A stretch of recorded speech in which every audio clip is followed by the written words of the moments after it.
আজ যে আমরা রেসিপিটা বানাবো তার নাম আমরা পরে ডিসাইড করবো, ধনেপাতার চিকেন নাকি বেগমতির চিকেন। তবে রেসিপিটা দেখা যাক। তার জন্য প্রথমে সাদা তেল গরম করে তাতে এলাচ ফোড়ন দিতে হবে, তারপরে আদা রসুন পেঁয়াজ বাটা দিতে হবে, এরপরে জিরের গুঁড়ো ধনের গুঁড়ো আর চিমটিখানি হলুদের গুঁড়ো দিতে হবে। তারপর স্বাদ অনুসারে নুন অ্যাড করতে হবে, আমি নুন অ্যাড করে দিলাম স্বাদ অনুসারে।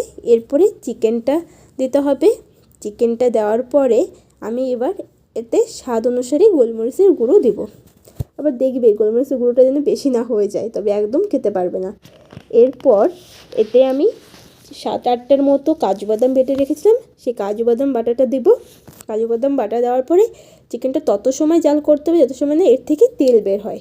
যখন দেখবে তেল বেরিয়ে যাচ্ছে, তারপরে সেদ্ধ করে রেখেছিলাম আমি ধনেপাতা আর কাঁচা লঙ্কা, সেটাকে মিক্সিতে মিক্স করেছি, তারপরে সেই পেস্টটা দিয়েছি। আর তোমরা চাইলে কিছুটা জল অ্যাড করতে পারো, যতটা জল এই চিকেনটা সেদ্ধ হতে দরকার মনে হবে ততটা জলই অ্যাড করবে। তারপরে এটাকে ঢাকা দিয়ে সেদ্ধ করে নামিয়ে নিলেই রেডি।